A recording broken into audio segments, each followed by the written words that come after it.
So, And kumusta? more. Oh, and more. So, how do you prepare for those kinds of scene? Nagkakasakitan ba kayo? Paano? Actually, oo. Yakapan muna po, pag-uusapan namin anong tututuhanin ba natin. Pero sa amin po kasi dalawa ni Kate, gusto talaga namin mas totoo para tagos na tagos sa screen na ating mga kapuso. Pero syempre, aminin ko naman po, may mga moments talaga na hindi namin maiwasang magkasakitan. Pero kaming dalawa ni Kate were really professional, so alam namin na trabaho to. Pero syempre may pag-sorry din po. Meron nga pong time na iyak po kami dahil nasaktan po namin yung isa't isa off-cam. Ay, wag. Pakita ko. Yes, I agree po. Sa lahat ng sinabi ni Kay, yun din yung sasabihin ko dapat. Pero hindi, totoo po yun. Actually, before this scene na kukunan namin yung basura scene, na 2 versus 1, oo, kasama si Roxy po doon. Pinagtulungan lang naman po nila akong dalawa doon, opo. Pero grateful ako kasi nag-ask si Kay sa akin. Totoo po yun, Kay, tututuhanin ba natin o dadayain lang natin? Pero sumagot po ako sa kanya na tutuhanin natin para mabigay natin totoong emotion dito sa eksena.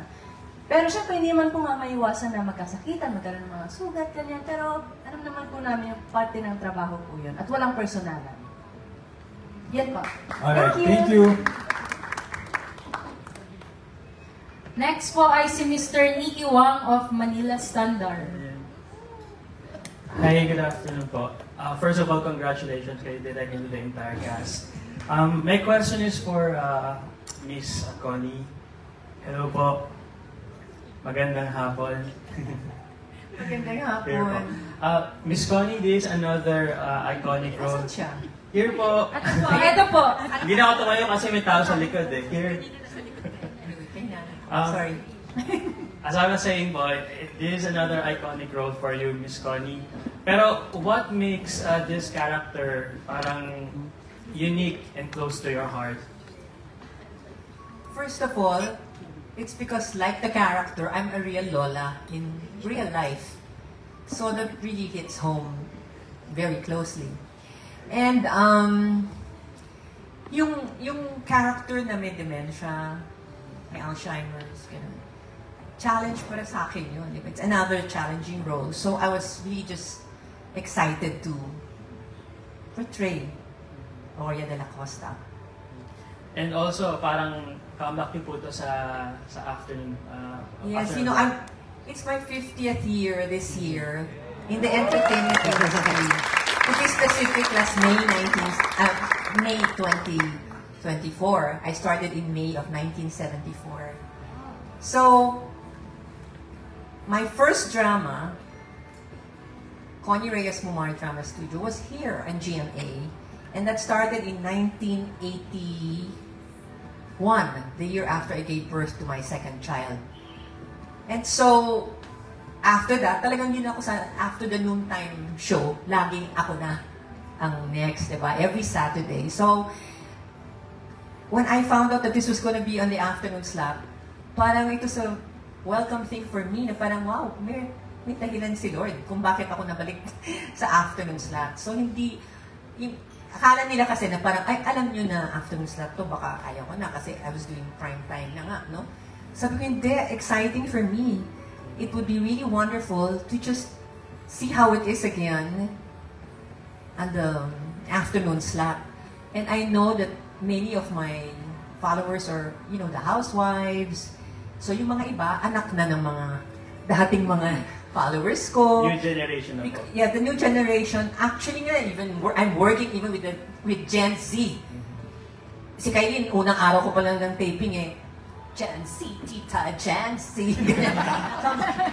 It's a blessing from God to be working and to be working alongside the Gen Z generation and the millennials. And also having as an audience, Gen Z. Kasi parang feeling ko, through the years, parang lagi ako binibigyan ni Lord ng iba-ibang show na pabata ng pabata yung mga kasama ko. So may reason ang Panginoon sa ginagawa niya. At natutuwa rin ako kasi, believe it or not, I still have fans now who are younger, much younger than me. I can't mention naman yung mga iba. Can I mention mga shows na iba? You know, from mga 100 Days to Heaven, ganyan. Kasi mga bata laging nakakasama ko, di ba? Yung Nathaniel, My Dear Heart, madami pong kasama mga bata. So yung mga kaidaran noon, or mas matanda, at saka yung mga kaidaran ni Nito, at saka yung mga kaedad ko at mas matanda sa akin, blessing, di ba? That they're still watching me. So, I just believe that there's a purpose, and I'd like to stay close to what the Lord has created me to be, use my giftings for His honor and glory. And that's what's happening. So, thank you. I hope I answered your question. This is correct. Last na lang from me, no? I would like to piggyback on the title of the show, Shining Inheritance, or just Shining, the word itself. Since sabi niyo po, you're celebrating your 50th year in the business, can you share with us one of your, let's say, shining moments as a television star po? Hirap. Ang dami. Kasi 50 years eh. Sobrang dami. Shining moment. Miss Lilibet, ano ba yung shining moment ko? Wala ako talagang ma-point out na in specific eh. But I guess really, what's in my heart is that ang pinaka-shining moment ko talaga siguro na hanggang ngayon, nandito pa ako. Naiyak ako. Alam niyo naman, iyakin ako talaga ever since, di ba? For those who are familiar with what I do, what I've done in my career. I'm just so blessed. I feel so grateful that God has allowed me to use what He has given me, what talent He has given me, until now, that I'm 71 years old. So, I just feel so grateful, thankful, blessed. So, glory to God talaga sa lahat ng ginawa niya sa 30 years. And of course, we're thankful po sa inyo for sharing with us your talent. Maraming salamat. Thank you. I love you, Tito. Love you too. Ayan, dami ko mga bagong loves. Okay, next po natin ay si Mr. Neil Ramos of Tempo. Magandang hapon po. Saan po kayo? Ay, Hi. sa dulo po sa may left po. Ay, Charot. Ay, hello po! Nakilala ko. Magandang hapon. Ang question ko sana para kay Ma'am Overmiles. Ma'am, napakasaya ko pag nakita ko muli kayong aktibo. Oh, wow. Industriya natin. Gusto ko lang malaman what made you say yes to this project. Kumusta naman ang tingin ng series? To be honest, I think this is my first ever na regular teleserye dito sa GMA7. First one. Yes, so usually kasi nag-focus ako talaga sa movies. And kung meron man akong teleserye sa kabilang channel. And nagkaroon ako dito ng sitcom nung mga 15 years old ako. So that was like mga decades ago. So wala talaga. Ito yung first ko. And also nung nakita ko yung cast, ito talaga yung first time ko lahat sila makakatrabaho. So parang lahat first sa akin, except si Wendell. Kasi teenager pa lang kami, talagang kakatrabahan na kami. So, oo, dami ko yung mga, wala ba ng cast? Wala naman. Pero we're always friends. And lagi, nung nakita ko yung role, sabi ko, and lagi in-offer sa akin 3 beses na ata na magiging anak ko si Kylene Alcantara. 3 beses. So, ito talaga, sabi ko, parang meant to be na talagang kailangan maging anak ko na siya. Ito na yun. Hindi naman. Talaga yung schedule no, kasi talaga lock-in. And yung time na yun, wala akong yaya. So, it's always me until now. So, that's why ito talaga sabi ko, this is worth it. And also, alam ko maganda tong show na to. I can feel it. Everyone talaga. Talagang lahat ng effort dito. At ang gaganda nila talaga. Thank you so much. Maraming salamat po. Nabanggit niyo na rin lang si Mr. Wendell. At, sir, magandang hapon. Hello sir, kamusta po? Mabuti naman po. Sana mabuti rin po kayo. Yes, Sir, gusto ko lang malaman kasi nabanggit ni Miss Aubrey na matagal na rin kayo nagkasama. So basically, etong mga kasamahan niyo, yung mga nagsisimula pa lamang sa industriya. I was just, wondering if you share some insights pagdating sa acting, pagdating sa, handling. Yes po. Actually, when it comes to sa mga advice, not unless tinatanong po nila ako. Kasi yan po yung parang siyempre, mahirap pong mag-direct sa set ng kapwa artista natin. Not unless po, nagtatanong lang, especially sila Paul. And minsan, sir, to be honest, hindi ko na rin po hinihintay na, hindi ko masabing nag-a-advise or basta pag nakita ko na parang kailangan lang ng support, more on, ako na rin po yung pusang lumalapit sa kanila. But magkaiba kasi yung nag-advise ka when it comes to parang nagdidirect ka na, syempre, with all due respect po sa ating mga director, and kung ano lang yung nila, kung ano lang yung mga kailangan lang, for example, when it comes to internalize, pag mag-internalize, especially mga anak ko dito si Paul, siguro yan, nagtutulungan na lang kami. Yung mga basic practice lang po, exercises, something like that, na makakatulong para sa scene. Yun po. Yes. Okay, Doc. Kayo ba ni Ma'am Aubrey, may napansin ba kayong kaibahan from your generation kumpara sa mga kabataan ngayon in terms of, the approaching role of work? Yes, sir. To be honest din, kami ngayon parang mas more on, well, hindi ko masabing hindi rin kami ganun ka-focus or ka-seryoso sa mga trabaho namin. Pero ang generation ng mga bata ngayon, iba, talagang yung mga scenes nila, malaki man yung role nila, maiksi man yung role nila, parang talagang they're being grateful. Siguro, sa past na mga nangyari rin sa atin, sa mga dumaan sa mga experiences natin from the pandemic. I don't want to mention it anymore, pero mas naging malalim ang mga bata ngayon. And syempre sa social media, nakatulong din talaga sa kanila. Actually po, nai-inspire din ako dun sa mga bata at nagpapasalamat ako sa kanila kasi akala namin kami lang yung focus or ganun. Ang trabaho kasi sa amin ngayon, kasama na po namin yung pamilya namin dito, ang mga anak namin. Dito namin sila binubuhay sa trabaho nito. Pero itong mga batang to, wala pang pamilya. They have their families, pero wala pa silang mga anak, wala pa silang mga binubuhay na asawa. Pero pag nagtrabaho sila, parang malalaki na yung mga anak nila at parang malaki na yung pamilya nila. Ganun po sila ka-dedicated sa trabaho nila. That's why I'm very grateful also, katulad nila, Miss Obi, kami, kasi na-inspire po kami sa mga bata ngayon. Which is, kung ano man yung hirap o struggle na ginagawa namin sa buhay namin, sa work namin, mas mahirap yung ginagawa nila ngayon na maliit pa lang pang nila. So, thank you guys. Maraming salamat sa inyo. Siyempre, honor to God. Salamat. Thank you, sir. Yes. Thank you. Saka I just want to say thank you, of course, sa production team ni Ms. Nieva. Dahil first time po, talagang sarap magtrabaho. Sabi ko, ganito pala. As the past talaga, yung past na mga issues and problems ng past, kung ano man problems ng mga production, talagang na-address ngayon.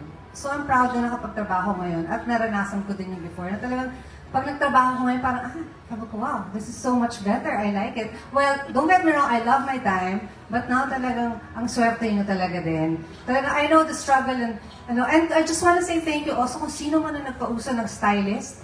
Because kami, nung unang panahon, may movies kami, isang 50 days, dadali namin yung damit namin 50 days. Continuation, accessory, shoes, sa amin lahat yun. Especially pag glamour, no? Oo, wala kaming stylist. Wardrobe meron, isahin yung mga clothes mo, even TV. So thank you mga gumagawa na gawin. Please continue doing it. Thank you po. Maraming salamat. Next naman po, si Miss Rose Garcia of PEP.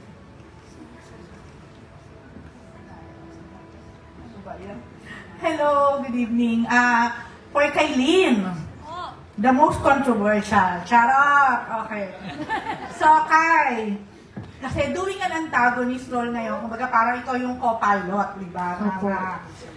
Nang nakaalala at nakabantay sa, syempre, sa magiging make or break ng isang serye. So, ayan. So, bilang masamang character ka ngayon, ikaw ang taga-bangga sa mababait. Ayan. So, paano mo tinatanggap ang pressure na ito at paano yung dynamics mo, especially kay Kate, kay Miss Connie? Kasi sila talaga yung, babanggay mo ngayon. Po. Thank you po, Yes. Madam. Yes, Kai? Yung first question. Ano po ba yung first question? Ayun na nga. Haba-haba po kasi yun, Ate Rose. Oo, makunurin lang naman ako, charot. Hindi nga yung Jakay. Kumbaga, bilang kontrabida ngayon, parang ikaw yung co-pilot talaga. Co-pilot, Opo, yes. Sa mga, na mga mababait dito. Yan. So, paano yung pressure, kung paano mo babanggain din itong si Kate, yung character ni Kate, at saka ni Miss Connie? Siyempre, sobra-sobra po yung pressure kasi katulad nga po ng sinasabi ko before, dati comfort zone ko po ang pagiging kontrabida. Pero ngayon po, hindi na. So, kinakabahan po kung paano siya i-accept ng ating mga kapuso. And doing the scenes naman po with Kate, like, napag-usapan nga po namin kanina, meron pong kami ginagawa na usapan bago mag-take. At para po pagdating sa take mismo, eklarado na po sa amin yung gagawin namin. With Tita Connie naman po, lagi po akong kinakabahan kapag si Tita Connie. Pero like, si Tita Connie po kasi, pag may, katulad po na nakita nyo kanina, may mga scenes po na sinasampal po ako ni Tita Connie or nananampal po si Tita Connie. Ayaw po ni Tita Connie talaga. Pag si Tita Connie sabi, Tita Connie, please, totohanin niyo na po yung sampal. Para ramdam ko po, ayoko, baka masaktan kita. Okay lang po yun. So, para po sige, sampal siya. So, ayun po, it's easy because we have a relationship, a deep relationship behind cameras. And, syempre po, sana na translate din po yan on cam. Sige po. Yeah, what made you decide na bumalik sa kontrabida role dito sa Shining? I requested po sa aking team na mag-kontrabida po ulit ako because I miss playing a complex role and Joanna is really complicated. Sobra. Mabait naman po si Joanna pero may mga ginagawa lang po talaga siya na hindi maganda. And Joanna's feisty. She's aggressive also. At ang hindi po maganda, isa sa mga hindi maganda na nagagawa ni Joanna, naging feisty and aggressive din po siya pagdating sa lola niya. So, yun po siguro yung mali. Hindi po pala siguro, mali po talaga. So, last na, Kailin. May I make singit, Miss Rose? Ang gagaling ng mga kasama kong artista dito. Itong dalawang babaeng ito, magkaiba silang klaseng umarte. Pero parehong ibang klase. So, minsan mahirap kasi pag mga bata ang kasama mo nga, na, like what Wendell was saying, minsan hindi seryoso. Ito talaga mga seryoso sila. And they know what they're doing. They're studying. I think you're studying your lives and your road, right? So, I'm happy and proud to be working with this young bunch. Yan, follow up na rin po ako, Miss Connie, kasi alam ko po itong role nyo dito, sobrang napaka-inspiring. Kung mapapanood po talaga ng lahat, ang dami nila magiging take-away. Kasi po ako ay personally, siguro 3 beses ko napanood to sa yung K-drama nito. So, pwede pong sabihin na isa yon sa reason kung bakit nyo tinanggap to. Yung mismong karakter or personality ni Grandma. I have no idea, when I was offered this teleserye, I had no idea what Shining Inheritance was all about. I had no clue. I tried to Google it and all, so that's as far as I went, because I don't really, I won't say I'm not a fan, but I don't really watch mga K-dramas and stuff, no? Anyway, that's another story, but, but when I learned that Aurea de la Costa had dementia, and eventually nga Alzheimer's, specifically Alzheimer's. Yun nga iba eh. Kasi I follow, sometimes, when you look at IG, you see some reels about that. And even before I was offered this particular teleserye, meron akong kinaibigang isang matanda online. Hindi kaibigan, but yung daughters niya, ganun, kasi I was pinakita ko sa iyo yung direct, di ba? Remember? Naaliw ako. Actually, tagal ko na nga, nakalimutan ko na kung sino siya. Kaya tapos lumabas na naman siya kahapon yata sa akin sa reels ko. So, gusto kong, yung parang, kasi di ba yung mga matatanda, minsan binabaliwala ng mga anak, ng mga tao sa paligid nila. So, parang nasa puso ko rin na kailangan makita nila, na kailangan pinapahalagan din itong mga taong ito, pinaalagaan, minamahal. At lahat naman tayo tatanda eh, di ba? So, yun yung gusto ko. Tapos yung kung paano alagaan, kung yung may different ways and approach kasi of taking care of somebody with Alzheimer's. So, here we hope to be able to help people understand kung paano ba. Yung kasi sa Shining Inheritance na Korean version, hindi ko talaga masyadong alam kung paano ang extent ng dementia ng Alzheimer's ng matanda. Sandali Kung paano lang po. ginawa. Oo. Kasi dito parang halos buong show doon nagsimula at nag-end eh. So I think we are not exactly the same as the K-drama. We are the Filipino adaptation. And I think the basic parts, I think Direk will explain that later. He's in a better position to explain that. No? Kasi kung hindi maging redundant lang tayo dito. Pero yun, basta, sabi nga ni writer namin, si Miss Ning, sabi niya, mamahalin daw ng tao si Lola Aurea. Yes, Actually, sobra. Lola Pink, kaya Pink yata yan eh. Si Lola Pink. Kasi tawag ni Ina sa akin dito nung hindi ko pa alam ang name ko, Lola Pink. Actually, totoo po yun. Talagang, sobrang mamahalin kayo dito. I hope I will do justice to the character. I tried my best. Sure po yan. Ayan. Thank you po, Miss Thank Connie. you. Last na lang kay Kaylin. Kaylin, kasi may pala pa ako dapat kanina. Kay, yung role mo nga dito, di ba pa? Kontrabida, sobrang sama. Although, alam ko, yung role mo, original siya, pero parang ito yung talagang totally may twist dito. Kasi ibang-iba siya dun sa K-drama. Would you say na katulad ng character mo, yung character mo ba dito, pwede mong sabihin na misjudged, misinterpreted, nakaka-relate ka ba dito sa kung ano ka ngayon, kung ano mga nangyayari sa'yo? Ang galing mo talaga magtanong. I love you, Ate Rose. Ibang klase po talaga kayo. Well, si Joanna, hindi niya rin po kasi talaga pinapakita yung sweetness niya sa mga tao. Well, in my case, well, in my case, pinapakita ko rin naman po yung strengths and weaknesses ko because tao lang din naman ho ako. At katulad ni Joanna, tao lang din naman po siya. So, in a way, nakaka-relate po ako sa kanya. Pero hindi po sa mga parte na nananakit siya. At syempre doon lang po sa may misjudge, ganyan. At syempre bilang artista, hindi naman po maiiwasan yun, hindi po ba? At ayun po. Okay. So what you see is what you get talaga. Sa totoong Kaylin, tama? Opo. Thank you. Talaga namang updated sa online si Madam Rose. Next po ay si Mr. Richard Paglikawan of Lionheart TV. Hello, good afternoon.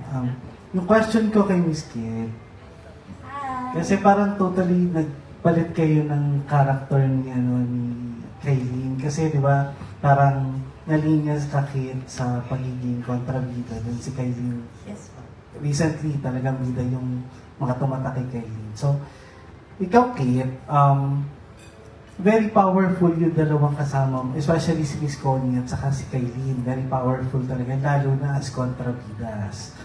So, ikaw ba Kaylin, may fear ka na parang masapawan ka dun sa mga scenes? Eh, ha? Sorry. Nagaliktad lang. So, may fear ka ba na parang baka magkasapawan? And ano yung parang pinlan nyo na para maging lumitaw na ikaw talaga yung bida? Sa totoo lang po, honestly, never naman po tumatak sa isip ko or pumasok sa isip ko na, bida ako dito, kailangan ganito, galingan ko, ganyan. Of course, I mean, kailangan ko naman talagang galingan dahil para mas mabigay ko mabigyan ko ng justice yung character ko. And hindi po ako takot or hindi po pumasok sa isip ko never about masasapawan ako, ganyan. Kasi hindi po siya magandang motivation. para mabigay yung kailangan ibigay. Kasi honestly, personally, hindi po naman po ako competitive na tao. Kung ano po yung kailangan kong ibigay. At alam ko, nabibigay ko naman yon. Siyempre, kung happy ang directors, writers, wala naman pong problema sa binibigay ko, okay po ako doon, masaya po ako doon. At ayan, yun po. And syempre iba yung pagiging bida. Ikaw yung laging inaapi, physical, ikaw talaga yung nakakatanggap ng mga bukbok. Ganyan. So, ikaw ba, hindi ba nakaka-drain na ikaw yung inaapi this time? And ano yung parang may mga ginagawa ka ba compared sa pagiging kontrabida mo before para hindi ganun ka-draining yung character mo? Sa totoo lang po, ang laking difference na nanggaling ako sa portraying kontrabida roles to inaapi. Kasi from ikaw yung nagmamaldita, ikaw yung nangbubugbog, ikaw yung nananabunot, nananampal. Pero this time, iba pala talaga yung feeling pag ikaw na yung binubugbog. Doon ko na na-realize, hindi pala talaga masaya. At totoo po, honestly, draining po talaga siya. Kasi you have to convince yourself na totoo, bilang, syempre, pasok ka sa character na as Ina. Kailangan i-convince mo yung sarili mo, hindi ako magaling, and all the negativity na sinasabi ng mga kontrabida roles ng characters. So, syempre, it takes energy po din, emotionally, mentally, and spiritually. Pero, yun, kailangan lang po ng focus, and bigyan mo rin ng time yung sarili mo to humiwalay din minsan kapag rest day, ganyan, para hindi naman laging nakakulong ka na doon. Nangyari na rin po kasi sa akin sa previous, since I portrayed 5 roles, 5 personalities, so medyo mahirap po talaga siya. And now I learned na kailangan lumabas-labas naman pag rest day, ganyan, para hindi ka na-stuck doon sa character, ganyan. Siyan pa. Actually, yun yung sunod ko na kung ano yung ginagawa mo after para at least mawala yung mga negativities dala ng character. Ayan. Thank you. Thank you po. Thank you so much. Next po kay Mr. Dondon Sermino of Abante News Online. Ay, katabi ko po. Ayan. Hello po. Ako tatanungin pa naman sana kita. Pero mamaya na lang. Of course, yung question to for Direk. Direk, kasi...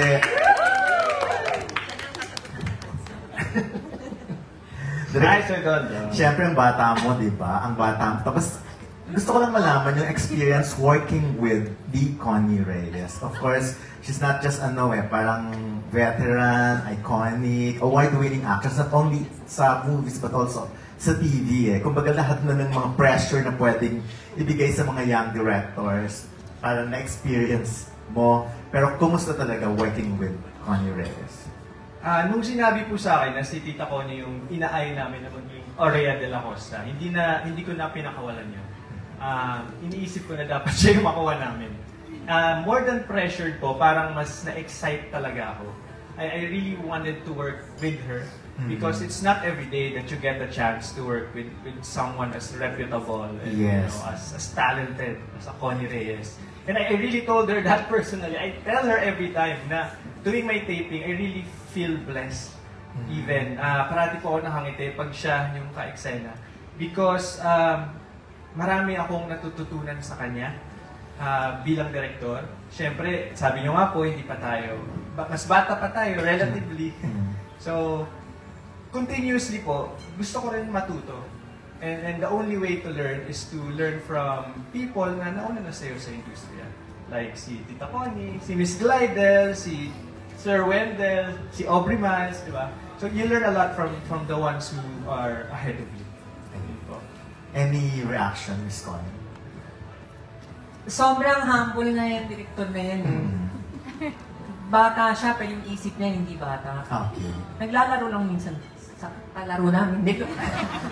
Doon lumalabas pagkabata niya. No, I'm just so blessed to work.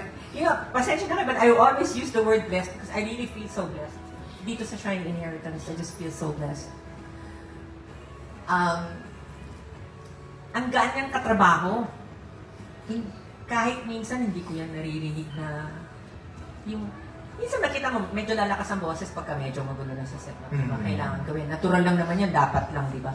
Hindi ko siya naririnig na magsalita ng maganda. Very encouraging siya. He listens. I think that's one of his strengths eh. Yun. Nakikinig siya sa artista niya kung may suggestion. Parang direct, paano kung ganito, ganito. Tinitignan niya. Tapos pagka akala niyang okay, di okay, go. Pag meron naman siya nakitang, kasi tita, ganito eh. Nakikinig din naman ako. Nakikinig din naman siyempre yung matanda sa bata. At marami rin napupulot yung bata sa matanda. Like, mali. At marami rin napupulot yung matanda sa bata. Marami ako napupulot dito sa mga batang ito. Hindi ba? So, yun, it's a pleasure working with you, Direk. You know, he posted something in IG this morning. And I liked I liked it. I hearted it. Nice. And I wanted to say something, but sabi ko, I will reserve it for maybe after tonight because there's just so much in my heart and in my mind. He is just so encouraging. Alam ko, Direk Joron, ang layo pa ng mararating mo. Iba yung scope ng niya, yung vision niya, ibang klase. Yun nga, basta naniniwala ko sa iyo at alam ko marami pang gagawin, pati pelikula. Yan sa heart ko, alam ko. So, gusto mo pa siya uling makatrabaho si director? Kung gugustuhin naman niya, bakit naman hindi? Oo, I would love to work with him again. It's just really, I will not say naman a breeze working with him, but almost a breeze working with him because he tells you what he likes, he respects his actors, he respects everyone on the set, you know, the production design people, the production crew, the staff. Nakikita ko yun may respeto. Tsaka yung sobrang importante sa akin yung nakikinig din. Diba? Kasi ako bilang nanay din, gusto ko yung nakikinig sa akin yung mga anak ko. Yes. At gusto ko rin na makinig. Kailangan yan, give and take, hindi pwedeng isang paganyan lang. So, Direk, maraming salamat! Thank you, Dipo. Pag sinasabi niya kasi sa akin na, pag alam niya na dadating ako nakakasa sa day na yon, yung sinasabi niya na may smile na raw sa face niya, nakikinitig ka na yung smile niya. Gusto ko rin sabihin sa kanya, nakasmile din ako, Direk. Thank you. I think, Sir Don, yung talaga yung key din na nawala yung lahat ng pressure is because she's always shown respect to us, even that we are younger. Diba? Yes, oo. Pero syempre, hindi natin makakalimutan na sa mga kabataan natin, talagang hindi kumpleto ang hapon natin pag di natin siya napapanood, diba? Mula sa noontime hanggang sa after ng noontime, ganun lagi. Ayan. Pero ito naman, next question ko, from Connie Reyes naman. Siyempre may nakatrabaho ka rin dito ng mga baguhan, diba? So, kumusta naman working with Roxy and Charut? Yung mga talagang bagong-bago naman. Si Charut? Yes po. Silang dalawa? Apa. Si Charut nga na-miss namin kasi itong mga huli, hindi namin siya nakakasama kasi ang dami niyang racket. So nagpapasaway po. Charot. Diba? Charot. Kaya nagpapago nga ng hair. Pero ang galing niyan, at saka sa set, kasi ang nakadalasan, si Ina, tapos ako, tsaka siya, yung sa earlier part, hindi niya na alam kung paano sumasakit yung tiyan namin sa kakatawa bago mag-take. Parang, kulit na, makapagalitan tayo, kulit na. Kasi grabe siya. Kakaiba siya. Dapat talaga, huwag ka lang kumita sa online. Kumita ka rin sa TV. Kumita ka ng talent mo. Diba? Galing niya kay Miss Connie, ha? Hindi niya talaga, totoo. Tapos si Roxy, ang tawag sa kanya, goddess, sabi nila goddess. Isang nga, talagang hindi. Hindi. Si Roxy, sobrang nakikita ko yung kanyang pagsisikap sa kanyang work. She's a hard worker. And I've not heard or seen her complain. She loves what she's doing. And I know meron niyang goals, I'm sure. So marami kami pinag-uusapan. Miski yung mga ibang suot niyang kinakabahan ako. Sinasabi ko sa kanya, anak, yung mga... Parang kinakabahan ako dyan sa... Yung medyo may masisilip na. Yes. Sabi niya sa akin, oo tita, yan nga din nasabi ng mami ko. Ayan. Pero isingit ko lang kasi we're talking about the young na nga din. Yes.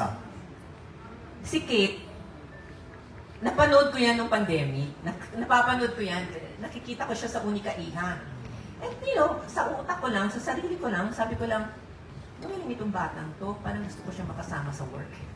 Tapos bigla na next project nga, ito na, After Love of My Life, ito na.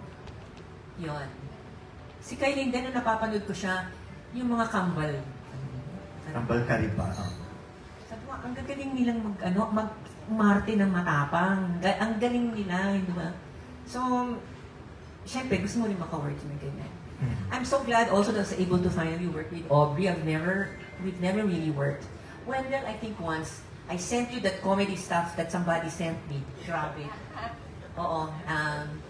Dito sa bahay na ito, yung nag-guest ako doon. Grabe. Gusto mo, miss, padala ko sa'yo. Grabe, kung ano nilinagay nila sa bag. Sa'yo, ulo ko nandun na sa loob ng bag. Kaya sabi ni Ronaldo Valdez nun, aswan yung pangalan, shoplifter ka ba? Ang dami ko ano-ano. Si Paul at si Michael din, okay lang na nagsasalita na akong ganito kasi natanong na rin sa mga bata. At willing kami makinig kahit hanggang mamaya, Miss Connie. Si Seth kasi, Seth, masakit na ulo ko sa'yo. Galing din ng bata niyan, parang hindi na makawala sa character, ninenervous ako. Andiyan ka ba? Andiyan ka ba? Lola, babe. Anyway, si Paul, ang tawag ko kay Paul, Mr. Simpatico. Sabi ko, that's what I'll call you from now on. Isn't he so simpatico? He has that wonderful smile. He's very pleasant. And then nakikita ko din. Paano smile? Hindi. Nakakatuwa kasi kasama itong mga ito. Talagang saya-saya namin lagi sa set. So, eto naman. Pinayagan ako ng nanay niya at saka tatay niya na pagsabihan siya. No, may goal din. Itong mga batang to talaga, may mga goals sila and they work hard to achieve their goals. And I see that they're really trying hard. Alam nila kung ano yung weaknesses nila, kung anong strengths nila. Alam nila kung ano yung hindi nila kaya. At ang maganda dito, humingi sila ng tulong pag hindi nila kaya. Hindi sila nagmamagaling o magmamarunong. Ibang klase kasi, di ba? Iba yung nagmamagaling at ang mamarunong. Sige, ganyan ka na lang habang buhay.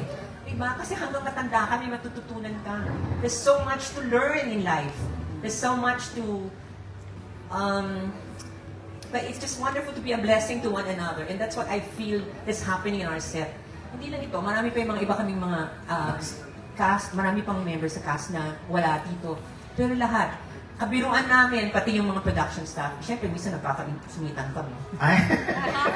Normal, di ba? Parang ganyan, pero... Kanino po yung last kang nakipagsumitan? Si Jessica Villagenco. Popular na siya ngayon. Star! Kasi sasabihin sa akin, Tita Connie, ito yung mga eksena kukunan natin. Tuhog. Siyempre, pag tuhog yan, di ba? Siyempre, maraming lines yan. Tapos mga 5. Siyempre. Si Constancia. Okay. Aralin natin ang mga linya. Aralin na ng blocking. Yung sequencing, ganyan. Tapos, mamaya, eto na naman. Tita, nakabihis na ako yan, for that tuhog scene. Yun ang aking pet peeve. Nakabihis na ako. Todo na. Mayaman pa kunyari yung eksena. Tapos dadating, Tita, pipihit po tayo. Oh my God! Okay lang. Okay, pipihit. Mahirap umiyaman. Kasi kayo yung look Diba? Babalis na Tita, yung yung doon sa sementeryo. Nahit!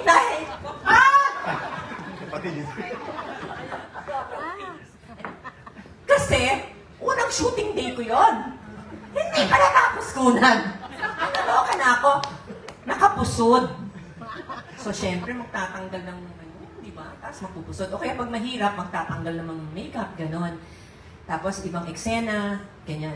Pero syempre, I know naman she's just doing her job. And I understand. And I think, where is Jessica? And I think, Jessica, you understand me naman, di ba? You know naman I love you, di ba? You're popular na now. You're going to be so famous. Jessica Villagenco of Shining Inheritance. So thank you for your love and patience. Ayan. Rewarded by chocolates. So yun, ang sarap-sarap lang kasama sa trabaho lahat sila. So kita nyo na, dumadaldal ako kasi sobrang saya ko. Grateful din ako sa Pag kayong nagkwento, parang parang ang bait pa rin nung dating. Hindi nakakainis. Yung kayo pa. Kahit walang filter, pero parang sarap pakinggan. Anyway, ganun. Sobrang, nakikita naman ninyo kung paano ko na-enjoy ang aking pagiging, nasa showbiz, in the entertainment industry. 50 years ko nang ginagawa ito. Enjoy pa rin ako. But of course, I have to pace myself. Ay, yes. So, parang At gusto ko, magpaparinig na naman ako. Sana, pangarap ko, balang araw, magkaroon ako ng sitcom. Sitcom? Ay. O kaya, dramedy. Ay. Dramedy. Kasi kita naman ninyo, marunong naman ako magpatawa. Akala nila kasi kung drama. Oo nga. Iyak dito, iyak dyan. Medyo sawad ako sa kakaiyak. No, but whatever naman they give me, if I think it's a real good role, which they have been giving me, even my last with Love of My Life, sobra, I'm so grateful. I'm so grateful to Jim A, Miss Lilibeth, Miss Sherry, Miss Ali, Mr. Anthony. Thank you. And, yan ang po masasabi ko. Oo nga, parang naiba yung flow ng question na bago. Pero anyways, ayun, ang sarap ko kasi syempre kausap. Hindi, direct talaga. Actually, to be honest, yung question na yun for direct. Ako ba yun? Ano yun? Pero dahil nasagot na ni Miss Connie, iba na lang yung tatanungin ko. Tanungin ko na lang daw to kung sino ba ang mas magaling kay Kate at kay Kailin. Sino raw ang mas paborito mo sa dalawa? Sir Don, I forgo my opportunity to answer this question. Then, joke lang po. Dahil siya magkaiba sila ng strength when it comes di ba? Una, magkaibang role naman kasi sila, so hirap talaga ikumpara, hindi ba? But si Kailin and I have worked longer before, kasi nung pumasok sa GMA for Kambal Karibal, kami talaga yung magkasama. So, nasubaybayan ko na yon, yung Kailin na yon. So, nung sinabi sa akin na siya yung makakasama ko dito, it's more of an excitement kasi gusto ko makita how she's matured as an actress. Because I've known her as a teenager. Paano nanukay? Yung Kambal ka, ganyan, pa-sweet. 15, di ba? Siyempre, pag ang artista, nakaka-experience ng buhay, di ba? Nasasaktan, sumasaya, nag-iiba rin yung atake ng acting. No? So ngayon ba, dahil tapos na siyang masaktan, di ba? So masaya siya, nagbago ba? Mahusay pa rin si Kailin. At sa tingin ko ay mas humusay siya ngayon. What I really love about Kailin is the way she injects the little nuances, yung details talaga. As a director, I really love the details. Yung konting irap ng mata, konting pitik ng kamay, yung change in demeanor, yung body posture. Malaking bagay sa akin, yung gustong-gusto ko yun. So, I really like working with Kailin. It's very comfortable working with her again. Si Kate naman, kontrabida ko siya una nakakatrabaho. Puro pala kay kontrabida una ko nakatrabaho. Sa Waray naman, no? Si Barbie naman ang binuboljak niya doon.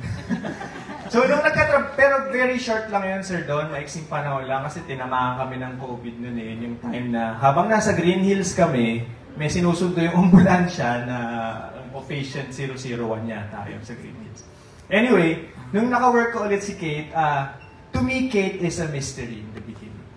No, it took some time for me to really get to know her. Pero once I got that chance, kasi ang haba na po namin magkasama, isang taon na kaming magkakasama. So maraming pagkakataon na magkausap kaming dalawa lang, nakakapag-open din kami sa isa't isa. I come to be very fond of her. Mas nakaka-connect na ako sa kanya as an actress, and I see her. And that's why it was easier from that point forward na mag-collaborate with her. And I should say na napakahusay ni Kate in the sense na mabait siya, tapos biglang may switch, maldita na siya. So, ibang skill din yun. Hindi ko alam kung sino ang tunay na Kate doon. So, yung husay, magkaiba siya eh. I think that hindi mo talaga makukumpara ang mga artista kung sino ang mas magaling because they are... Kaya nga sila magkasama kasi magkaiba yung husay nila. Yes, kaya nag-work. Pero tapos na ba kayo mag-taping? Last 2 taping days. Talaga? Yes, so, last 2 na. So nakita mo yung difference ng Kailin and Kate ngayon na parang pareha silang masaya. Yes. At kasi nga, alam natin pareha silang in love, di ba? Na-feel mo ba yun sa set direct? At they were... Ay, pasok lang. Kasi si Kailin, wala siyang dapat i-explain eh. Alam niyo po, sa set namin, pag pumapasok lahat ng tao doon, it's as if it's a new world for us. Parang lahat ng baggage of the outside world is in the outside world. So, we are our own family in this set. So, parating masaya. Okay. Oo. So, I think that helps. Kung malungkot man sila sa labas, at least, di ba, kapag nasa trabaho, masaya tayong lahat. Okay. Reaction na lang Kate and Kaylin na parati kayong masaya sa set. Importante po yun para maganda ang trabaho. Kasi pag bad mood, di ba, isa ko sa'yo. Mapagbubuntunan, di ba? Tsaka hindi makakapag-deliver ng maayos. Pero for me, kahit ano naman po mararamdaman mo at the moment, malungkot man, galit, frustrated, masaya, inspired. Actually, parang magic nga po kasi nadadamit mo siya sa kung anong eksenang kukunan. Parang magic talaga siya. Yung experience outside, yes, yung nararamdaman mo. Yes, at the moment. So it helps, it really helps sa craft. Yan, ikaw naman, Kay. Ako po, gusto ko magpasalamat kay Direk. Maraming salamat po sa magagandang words na sinabi niyo po sa amin ni Kate. And yeah, kami po talaga sa set, we're all professionals. Like what Direk said, lahat po ng baggage na dinadala namin. Personally, may mga side comments ka po na ako lang nakakarinig. Like, ano ba yung Paul ang sinasabi mo? Masaya naman talaga si Kaylin, syempre. So, iba po talaga yun pag nasa set na. Dapat focus na po sa karakter, sa proyekto na ginagawa. Ayun. Last na lang, bakit ba parehas kayong masaya? Okay. Napansin ni Paul, oh. Paul? Joke lang. Opo. Apo? Dahil in love si... Oh yes, of course. Opo, yan ang sagot. Wow! Yes! Anak ko, lumulubog sa upuan si Kaylin. Yes, tita. Nakilala ko na pareho. Bongga naman. Boto po ba kayo, Miss Connie, sa kay Fumiya at kay Kofi? Ay, ano ba? Bakit po may makeup? Nakilala mo na, di ba, Miss Connie? Ano pong masasabi mo? Dagdag ko kasi. Kasi konting oras pa lang ang pagkakakilala. Pero sa tingin ko naman, okay na okay naman. Sino po? Oo, di ba? Yung sa dalawa po. Oo. Hindi ko pa kasi sila talaga nakakausap dahil ng matagal. Kasi tinatawag na ako sa kabilang set. Sabi sa akin ni Miss Nieva, pumunta ka na ngayon doon sa simbahan, kailangan ka na doon. You have 45 minutes. Okay. Yes, boss. May dapat ba kayo paliwanag sa sinabi? Wala naman po. Ayan. Thank you, Beth. Hindi ka sumagot, ha? Bakit ka laging masaya? Ayan, Hindi, ang sasabihin ko, kung masaya sila, di okay lang, di ba? Kasi sabi ko, mag-ingat lang sila. Pahalagahan nila ang sarili nila. Tama. Yan lang ang masasabi. Ayun. Thank you, tita. Tita. Noted po. Ayun, Kaylin. Reaction. Reaction mo kay Miss Connie. Siyempre, naghihintay ng reaction doon. Yung message niya sa'yo, na pahalagahan mo. Oo naman po. Alam naman po ni Tita Connie at marami naman po kaming mga usapan ni Tita Connie sa kanyang dressing room. Pinupuntahan ko po talaga si Tita Connie kasi iba talaga yung wisdom po ni Tita Connie, ibang klase. And sinabi ko po kanina sa isa sa mga interview sa akin na yung relationship ko with God right now, feeling ko mas naging closer ako because of Tita Connie. At si Tita Connie, like narinig niyo po kanina, mahilig siya sa Reels. Oo nga eh, parang Gen Z na Gen Z. Gen Z po na Gen Z at nagla-like siya, nagsasend pa. So, pag nagsasend po si Tita Connie sa amin, lahat ng mga videos or verses, hindi po ba pare-pareho? Okay po. So, pagdating po sa akin, very timely, every single time po na nagsisend si Tita Connie, halimbawa po, I'm feeling something. Merong isasend si Tita Connie na verse na parang sagot lang. Saktong-sakto po sa dadaanan ko or nararamdaman ko nung time na yon. And yeah, I'm just really thankful po for Tita Connie. And kahit hindi po kami magsalita, lalapitan niya po kami. Sasabihin niya sa amin, I feel like the Holy Spirit wants me to talk to you. And totoo naman po talaga, nahihiya lang po ako mag-open up sa inyo, Tita Connie. Parang yun po. So, ganoon na po yung relationship namin off-cam. So, thank you po. Thank you for for always looking out for us, for guiding us, for your wisdom, for sharing your wisdom. You are very generous, Tita Connie. We all love you! You're making me cry! Oh, tino? Finger heart. Ayan. Pero bongga rin na okay sa kanya. Thank you very much. May blessing ni Lola. Thank you. Blessing na ni Lola. Nanginginig na yung kamay ni Sir Don kaka-video. Next po kay Mr. Jim P. Anarcon of Rewind Channel. Hello po, good evening. My questions po are for the two leading men of Shining Inheritance, si Michael at si Paul. But first kay Michael muna, no? I think ilang beses naman na itong natanong sa'yo, but this time it's real because the show is finally airing. So, syempre relatively new ka pa in the industry, no? And you were given a big role for Shining Inheritance, a big project. Super big daw, according to the Shining Inheritance fan. So, ngayon ba, medyo nararamdaman mo na ba yung pressure because it's about to air? And how are you dealing with that pressure also na, eto na nga, kumbaga, medyo, hindi naman ito panininda ka, pero medyo make or break kasi yung project. So, no pressure, pero make it or break it.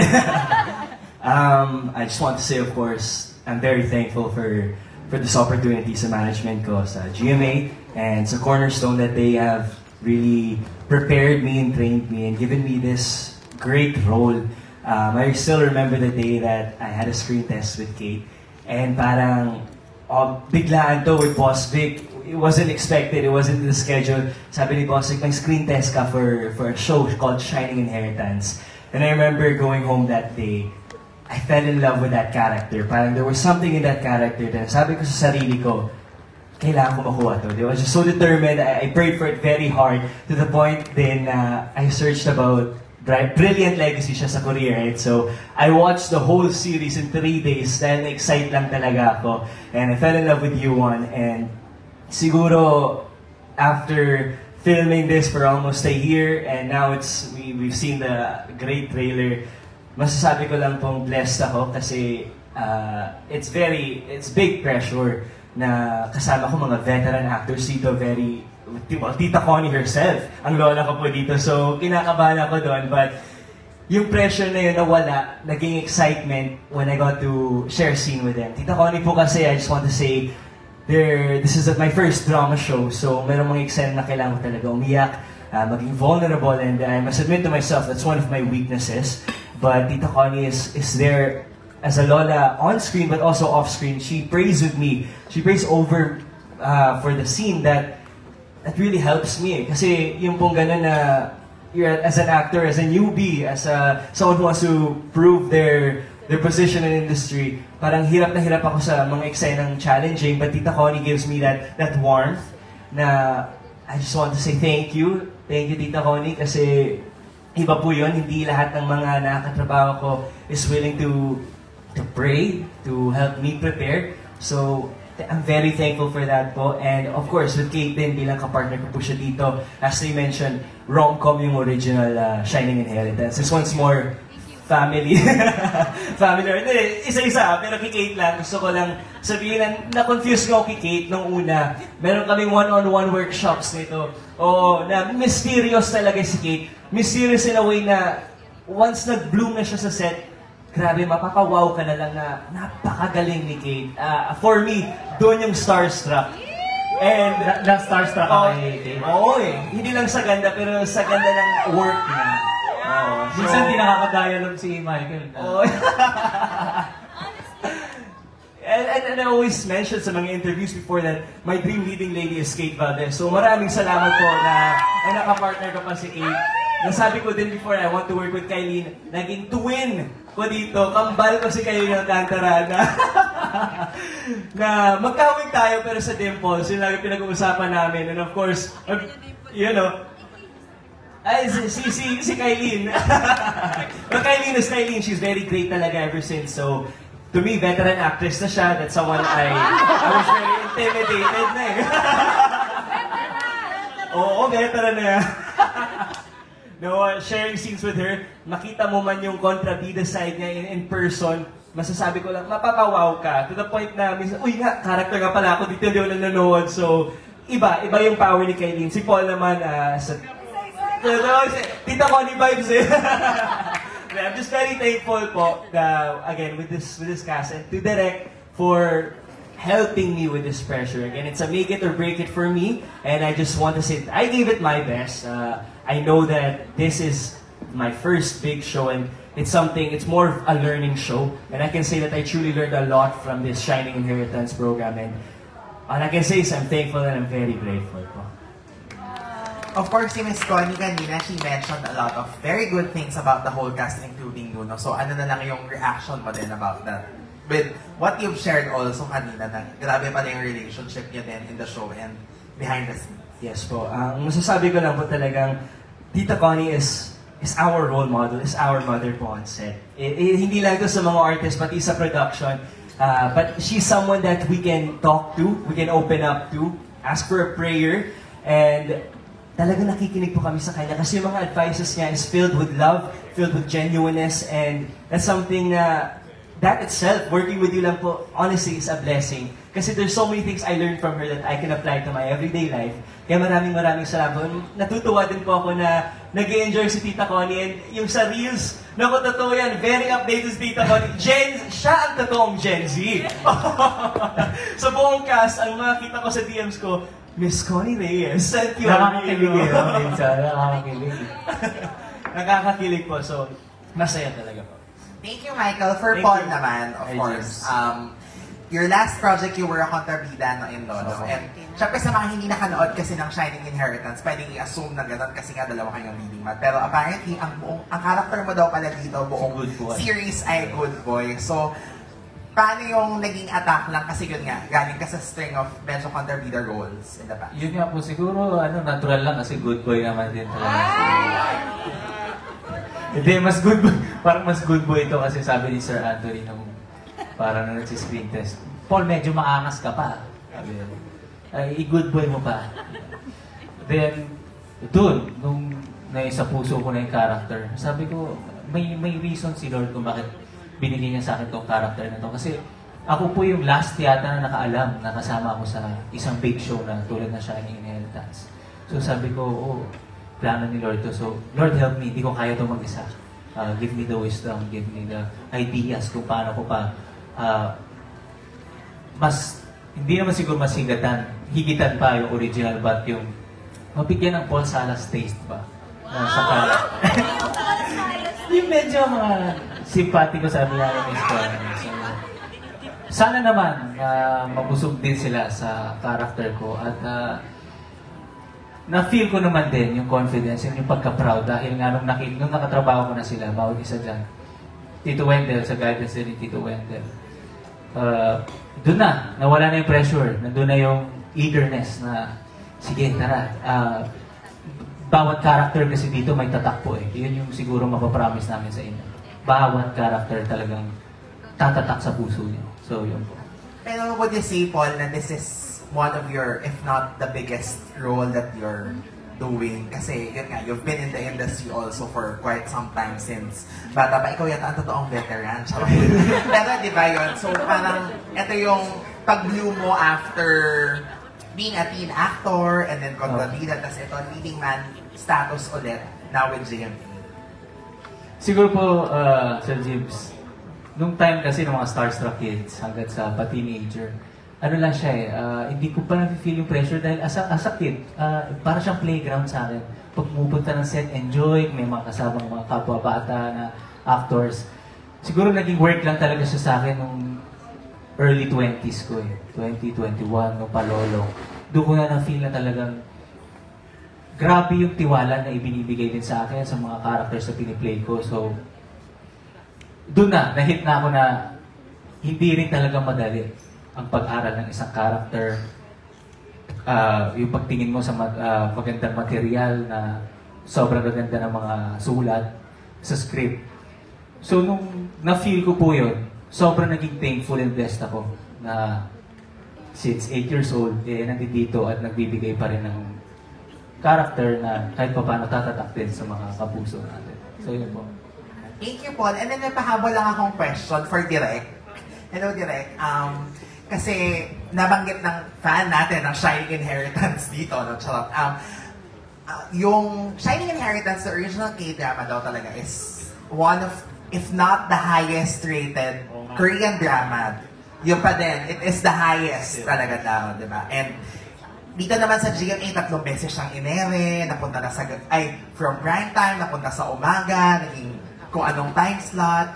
So, how do you plan na lang, or since nag-taping na kayo, how do you promise na lang that at least it will live up to the expectation, and at the same time, ibang medium din kasi and ibang time slot, di ba, panghapon siya, so medyo iba din yung expectations ng totoo namang audience ng GMA for that time slot. So, paano lang napapag-marry yung may expectation na gano'n, pero meron din iniingatang audience base with GMA for that slot?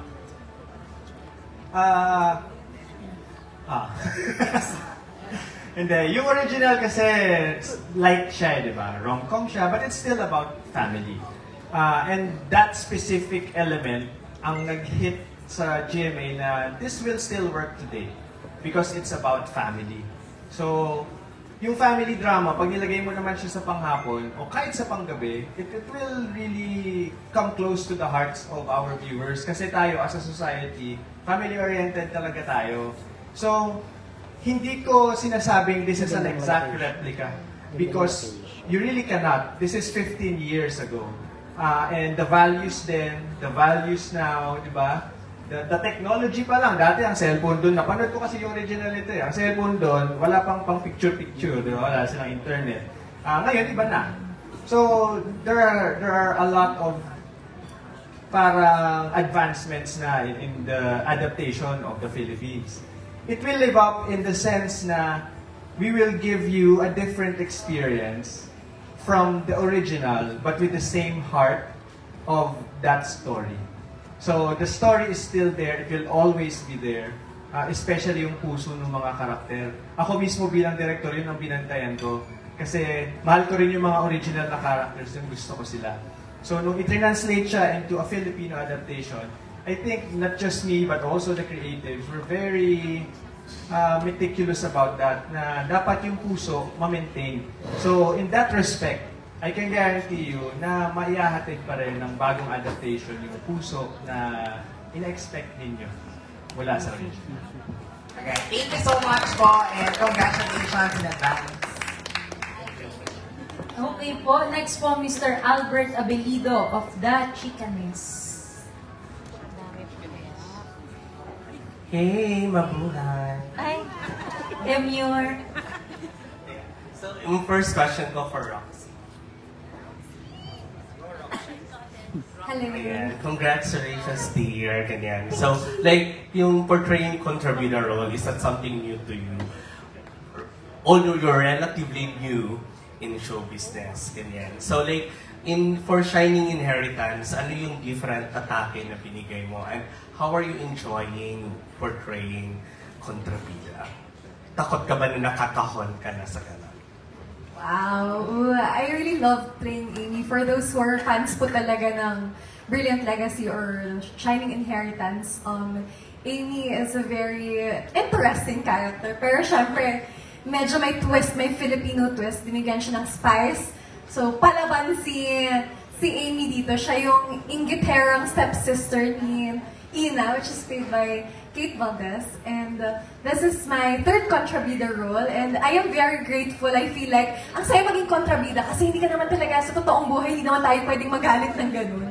So, na-enjoy ko na nalalabas ko yung emotions ko in that way. And I have always been a lover of Philippine television. And pag nakikita ko yung mga kontrabida, sabi ko, grabe, napakagaling nila. And I just wish to, I just hope na someday sana I would consider myself effective kontrabida. And I hope I give justice to the role of Amy. Sana. How different are you as a kontrabida here? Anong bago naming dapat tabangan sa'yo as a kontrabida? Ngayon siguro, kasi marami kaming kontrabida here. Ayan, si Kailin, si Miss Glidel, si Miss Aubrey, medyo kontrabida. Then marami si Sir Wendell, and then My difference siguro, parang nag-usap kami nila Derek. Derek has played a big role in helping me kung paano ko ba bibigyan ng buhay si Amy. And yung atake namin, yung very uso to, yung mga syusyunga-syungang kontrabida, yung maiinis ka pero mamahalin mo din. So, medyo nakakainis si Amy, but I think people will like her in a way na syusyunga-syunga siya. Lagi siyang pinapagalitan ni Joanna, kasi kami yung best friends dito ni Kailin. Lagi niya akong pinapagalitan, ano ba yun Amy? So, yun yung atake ko. Medyo i-gets na ng lahat, tapos mga 5 minutes, tapos dun ko mag-gets. Ganun siya. So medyo may pagka-funny din pala. Oo, sana kung matawa kayo, nasa sa inyo yun. Baka hindi sinasabi ko funny, hindi pala. Okay. Congrats, dear. Thank you po. Thank you so much. And then yung last question ko for Charot. Yeah. Go, Charot! Go, Charot! Mars, ikaw na to. Charot sa gitna. Para mapicturean po ako. Ayan. Oh, wow. Hey, congratulations! Sa mapanood ko yung mga content mo. Normally yung kausap mo lang, sarili mo lang, di ba? Oo nga po madami pa po palang tao pwede kausap. Pero, like, how is it for you transitioning to mainstream through television? Kasi like yung content mo, your own script, your own direction and all, but this time, it's more of the, yung creatives injecting kung ano yung gusto nilang makita from you. Pinractice ko. Oh, wow. Kakaibang Charot po ang makikita nyo dito. Chares, unang teleserye ko po ito. Wala pong kakaiba. Yung transition po from online to mainstream, grabe, super laki po, ang lawak po bigla nung sa mainstream po. Ang dami pong kakausapin, ang daming i-consider, ang dami pong pakikinggan. Which is super na-appreciate ko naman po kasi in-audition ko po tong role na to. And super grateful po ako na naging part ako ng show na to. And nakilala ko po sila. Tapos never po na-experience ko na nakita po nila ako as from online po. Para po talaga nila akong tinrate na bagong member po nila na i-guide po nila dito sa show na to. And super thankful po ako na naging friends ko po kayo. Nagugulat po ako gabi po, kasama po ako sa nagchat-chat ni Tita Connie. Nagkakagulatan na lang po may nagchat ko, Connie Reyes. Ay, ba't ako may kachat na artista? Ayun po. And sa mga scenes po, parang di ko po alam kung nakukuhanan po ako ng clip doon. Nakanganga po ako sa kanila kahit nasa eksena po ako mismo.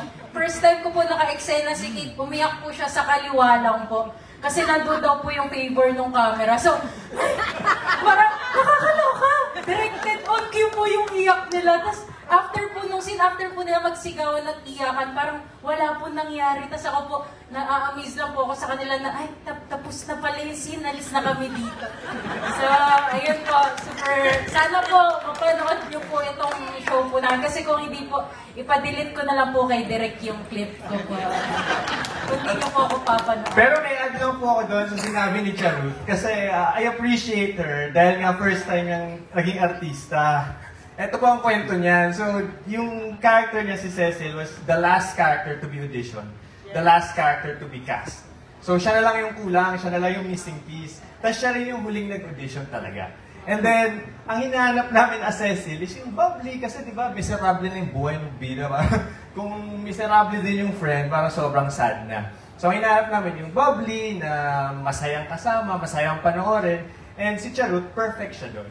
So, ang usapan, hindi magpapasaya lang tayo dito. Yun yung simula. Hanggang po nagkaroon na siya ng mga eksena na, okay, break-up scene mo to sa boyfriend mong si Archie. Hindi ko lang alam po kung gano'ng naglumiyanan yung utak niya kasi kinailangan din po niyang umiyak. So abangan niyo po yun na si Charot na nagpapasaya sa atin ay meron pong heavy scene talaga. Heavy po talaga. Major po. Oo, so yun si Charot. So thank you for taking on this project. Thank you po. Patingnan niyo po kung saan po tutulo yung luha ko. Kasi po naiyak, actually yung iyak ko po nun sa pressure naman po. Kasi sabi ni Direk, kaya, hello, kaya pa ba? Yung acting coach at tsaka paggabi na, yung continuity. Tapos umiyak na lang po ako. Tapos habang naiyak po ako doon, okay, next scene. O, dito masaya ka dito. Tapos nagano po ako. ayun po yung mga aaralin ko pa po sa pag-aartista, yung mabilisan pong palit. Last na lang, how are you in terms of getting feedback? Like, kasi like, di ba, when you do your own content, sarili mo lang yung nagsasabi, maganda na ginawa ko, ganyan. But this time, dapat si Direk sabihin niya na okay yun, di ba? How are you with that? Nakaka-pressure po. Pag po binibigay na po sa akin yung audio po, parang kausapin ka daw ni Direk, huwag niya ibigay yan. Tapos sasabihin lang po, Charud, okay ba? Okay ba tayo? Nagigets mo naman yun dito. So, ako po, itatake ko po na lahat ng mga opportunity, ito pong mga new experiences ko po, learning opportunity ko po to para mas maging better naman po. Ayun po, thank you po. Congrats! Thank you po. Mag-host na po ako. Baba po muna ako, sandali po. Ay, okay! Next, Miss Kate Adhar of Random Republica. Hi, good evening. My question is for Seth. Hello po!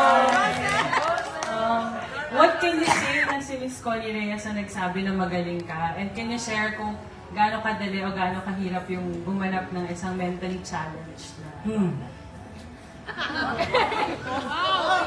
Wait lang.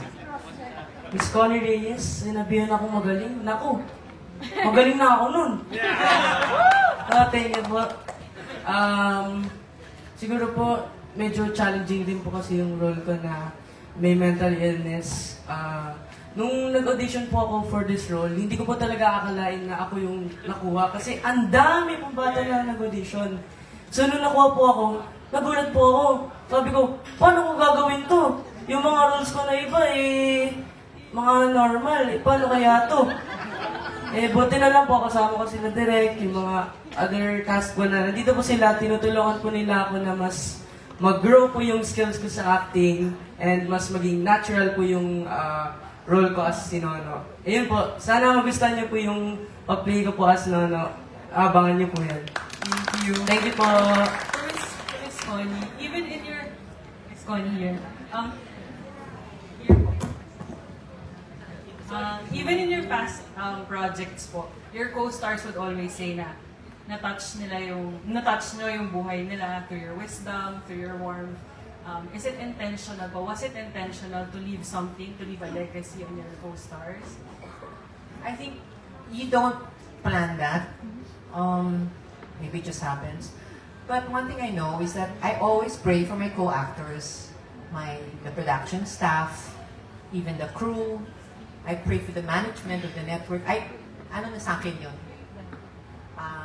Second nature na talaga. I pray and I want to bless them in any way that I can.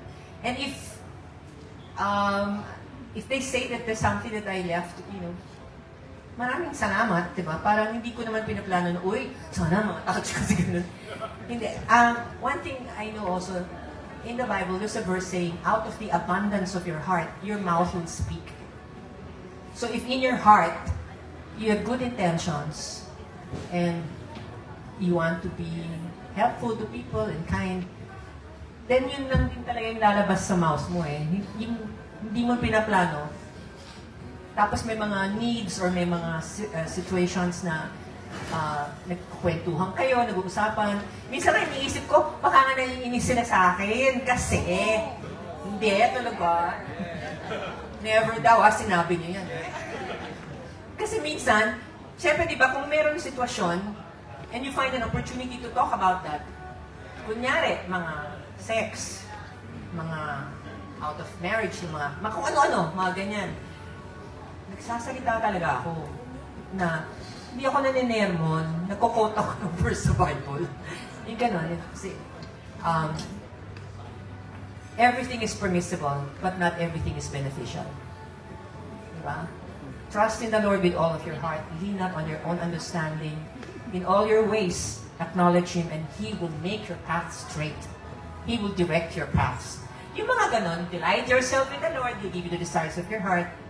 Mga pahapyaw, mga ganyan. So minsan nga iniisip ko, well, thank you na hindi pala nyo, welcome pala ninyo yun. Pero kasi talaga ako, hindi ko pinaplan, hindi yung parang ganito gagawin ko kay ganito ngayon. kunyari, like if Kate will knock at my door, hindi ko naman alam na she's going to be knocking at my door. If Paul will just burst in my dressing room, I don't, you know, or Kate will just come in. She just comes in crying, she just hugs me, I just hug her back. Or if Michael will, we just make kwento and kwento also, or things like that, about his family. And then I share, ganyan, parang, wala lang, I just want to have fun with all of them. And if by working and having fun with all of them, they pick up something, then thank you, Lord. Si Wendell, bago pa nag-start yung show, tinawagan niya ako, ilang oras tayo nag-usap? An hour. Yun, kasi ang dami niyang mga tanong. Tapos pag sa akin, huwag mo akong tanongin dito kasi nag-aaral ako ng linya ko. Di ba? Pero I'm very open and welcome to answer any questions they have as best as I can. But one thing I'll say, I'm not perfect and I don't know everything. But I hang on to the Word of God. So sabi nga, live the Word of God. Read the Word of God. Love the Word of God. Live the Word of God. Yun lang. Thank you po. Ayun. Meron pa po tayong mga 50 questions na lang. Chares.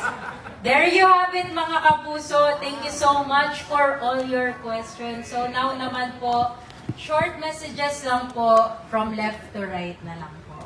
Okay. So kung may mga share po, messages po para sa ating mga kapuso, let's go po. Hello? Super thankful ako kila Direk dahil ako po yung pinili nila na gumanap as Nono. And yun po, dapat abangan niyo po si Nono dito sa Shining Inheritance. Yun lang po.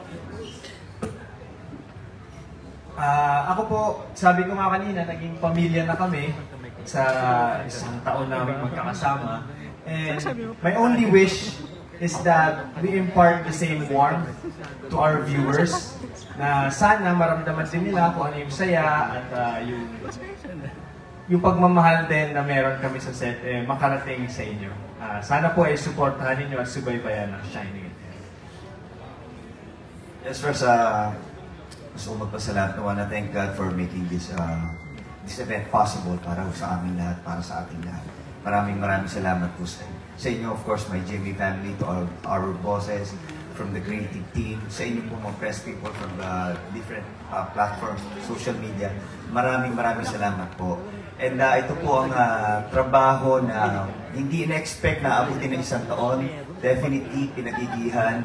And for sure, alam niyo po, mag-e-enjoy din po kayong lahat dito sa palabas na to. Sana po supportahan po natin ang masasabing takiligan ang sarili natin, of course. Salamat po. And I just want to say thank you to everybody who spent their evening with us po. We appreciate your time. Ito pong Shining Inheritance, talagang it's gonna be difficult for us because it's an adaptation, but we're very proud sa atake ng Pinoy. We put our own very flavor to this, our hearts and our passion para mapakita namin sa buong mundo that the Filipino version will leave a great impact just like the original. And we're very proud of that. Kaya please, sana subaybayan niyo po ang Shining Inheritance. Maraming salamat po ulit. Of course, to my GMA family for giving me this great opportunity, and to my manager Sparkle and Cornerstone po. Thank you guys. Thank you po. Okay, next daw po si Kuya Paul po. Sorry. Madam Connie, save the best daw po. For last. Nahuli lang po. Yung quote. Roxy, ikaw na. Sige, ako na lang po muna. First of all, thank you so much for taking the time and getting out of your way to support us. We appreciate it deeply. And I have always been a fan of Philippine television. Mula hapon hanggang gabi, mahilig po talaga ako manood. And I love that we have an adaptation. The original is also very brilliant, and I hope you would embrace also the Filipino versions. And I really look up to Philippine televisions. I love the creativity. I love how the Filipino minds think. And sana ma-support niyo siya. More power to Philippine television, and I'm so grateful to work with every one of you. It only felt like a dream before, and now I'm actually here. So, exciting times. So, congratulations everybody, and of course to everybody behind the yung wala sa stage ngayon. Thank you for all the love that you pour into this project, and this project is really made with love, perseverance, and hard work. So, good luck, and let's claim success for this show. Yes. Just want to say thank you to Miss Nieva for always calling me. Kahit minsan yes or no, pumapayag siya sa akin. Thank you so much. And GMA, thank you for welcoming me again. And this is going to be an exciting show. I know it's going to be big. For sure, sa cast pa lang na makita ko lahat. And excited ako makita lahat ng scenes na ginawa dahil hindi naman lahat talaga magkakast-eksena kami. Sa tagal ng ginawa namin to, excited ako na makita lahat kayo, guys. Excited ako sa ginawa nating lock-in. First time ko mag-lock-in, it's very, naging close ako sa lahat. And then, thank you for welcoming me also. Thank you. Ay, ngayon na nagsisingin na tapos na nga tayo. Papalabas na tayo kasi medyo nasanay na po no, na sa 1 year na TTHS, my work, nakasama yung mga passionate actors at actress. Siguro salamat dahil there's something about the show no, na bumalik yung fire, yung passion sa heart ko sa pag-acting. Thank you po sa tiwala na binigay din ng ating producers sa napakagandang story na to na Shining Inheritance. So sana po mga kapuso, mapusog kayo sa Shining Inheritance at makita nyo yung hard work at yung pagmamahal at passion at yung dedikasyon na ibinigay po namin dito. Salamat po.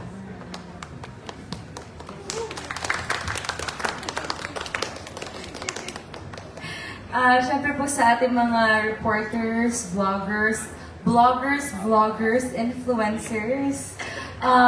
Maraming salamat po sa inyong oras. Sana po, I hope you guys can spread the news na sa September 9 na po ang Shining Inheritance. And syempre maraming salamat po sa inyong lahat. And I'm really excited for all of us. That's it. Yeah, thank you po. Nasabi nila po lahat. Again, gusto ko lang po magpasalamat sa mga taong nagbigay ng oras ngayon. Alam ko po may mga lakad tayo. Medyo nakita ko kanina masama ang panahon. So, ayan. At yes, maulan. Kaya mag-iingat po sana tayo sa ating pag-uwi mamaya. Pero nais ko po magpasalamat sa nakasama ko sa show na to. Kita po ni... Salamat po sa And to everyone that for your guidance then, thank you for your encouragement sa akin. No, for being my best brother. Yeah. Ba't naiyak? Sobrang saya ko lang po. Sobrang babait ng mga kasama ko sa show na to. And I just feel so beyond grateful and blessed na binigyan po ko ng opportunity na i-portray ang role bilang si Ina. At salamat sa mga kulay na binigay nyo, contribution para mas maging shining si Ina at tayo lahat. So yeah, thank you, Kai. Thank you po, Miss RP Roxy. Charut, my bestie! You're welcome! And to Miss Clyden, na nagtataray din sa akin dito. She's played the role of Lani. Ayan. And aking tatay si Mr. Ariel Rivera. Ayan. Maraming salamat po to Jimmy Bosses for always giving me the best characters lagi. And to the creative team, thank you so much po. Maraming salamat. My Sparkle family and Jimmy Network. Thank you so much po.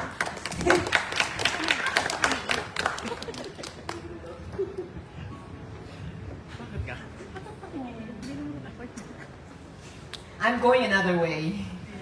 So much is happening in our nation today, in the world actually. So I'd just like to encourage everyone to use whatever gift, whatever talent that God has given you for good. Let's not anymore add to all the confusion in the world. Let's spread good news and love, kindness. Diba? So, para gumaan naman ang buhay ng mga tao. I don't know, this may not be the venue to say it, please allow, I hate fake news. How can people try to put down other people just for their own gain? To earn money? God can bless you. God can give you your own place to shine and your own niche. Bakit kailangan natin magsiraan? Bakit kailangan natin mag-imbento ng kung ano-anong kwento? Bakit kailangan natin siraan ang bawat isa? Tama na.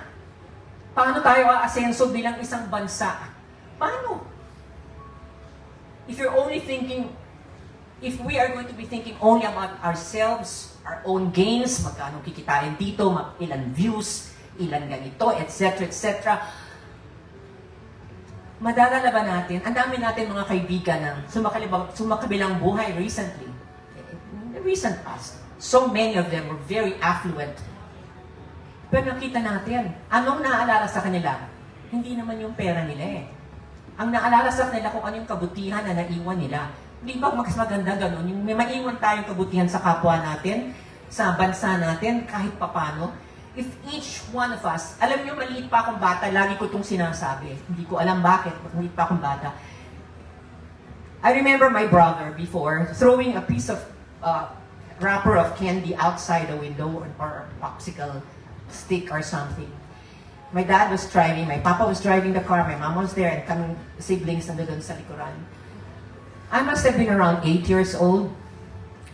And I reprimanded my brother. Why are you throwing that piece of, that wrapper out the window? Why? Who cares? Everybody does it anyway. I said, if everybody thinks the way you do, wow, what a mess this country is gonna be with all the dirty stuff there.